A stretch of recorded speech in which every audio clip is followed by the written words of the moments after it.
Pakistan and Bangladesh faces every year almost. Pakistan और बांग्लादेश में हर साल सैलाब जो है वो तबाहकारियाँ फैलाते हैं। पाकिस्तान में तो अक्सर का क्लाइमेट चेंज का ये असर हो रहा है कि अगस्त 2022 में भी बहुत बड़ा सैलाब आया था, उससे बाद भी सैलाब आते रहते हैं। उसके बाद was not the part of us. Pakistan cabinet Mohammad Ali Bogra साहब, उसका सही जवाब था ARP। एक्रोनिम किस चीज़ का ये मुखफ़फ़ है? दैट्स एड्रेस रेजोल्यूशन प्रोटोकॉल, उसका सही जवाब है।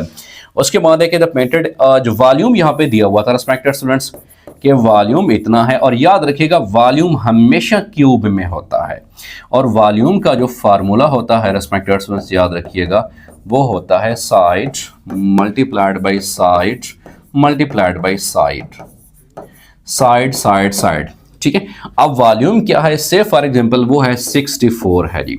अब 64 को देखते हैं ये किसका क्यूब है। तो अगर मैं ये देखूं सपोज फॉर एग्जांपल कि 4 मल्टीप्लाइड बाई 4 मल्टीप्लाइड बाई 4, तो 4 इंटू 4 16, 16 इंटू 4 वो कितना आ जाएगा? 64 आ जाएगा।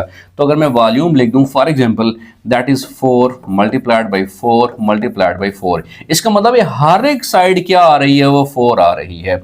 अब मैंने यहाँ पे मालूम करना है एरिया ऑफ द क्यूब। तो एरिया क्या होता है? उसका formula that is 6s square, और एरिया हमेशा स्क्वायर में होता है, याद रखिएगा, जैसे यहाँ पे स्क्वायर में है। अब चूंकि area is equal to 6s square है, ई स्क्वायर भी कह सकते हो, साइड भी मैंने यहाँ पे लिख दिया है।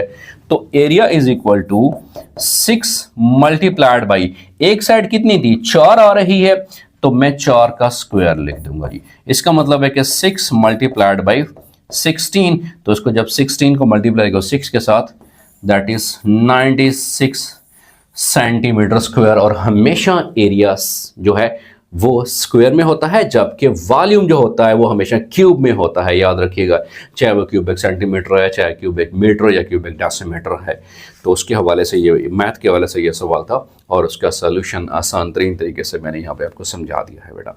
अगले सवाल की तरफ बढ़ते हैं कि अगला सवाल कौन सा है। The next question is hyperspectral satellite HS1 for, ये बेसिकली लैंड मॉनिटरिंग के लिए था कि लैंड को मॉनिटरिंग। उसके बाद है कि which book was not written by Faiz Ahmed Faiz साहब। दर्द आशोब जो किताब है वो इनकी लिखी हुई नहीं है।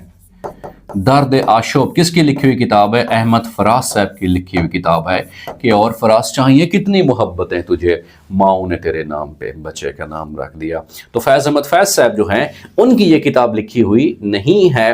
फैज़ अहमद फैज़ को जदीद सदी का इकबाल भी कहा जाता है कि मुझसे पहली सी मोहब्बत मेरे महबूब न मांग। तो फैज़ अहमद फैज़ साहब के हवाले से यह सवाल था कि कौन सी किताब फैज़ अहमद फैज़ से मंसूब नहीं है, वो दर्द आशोब है।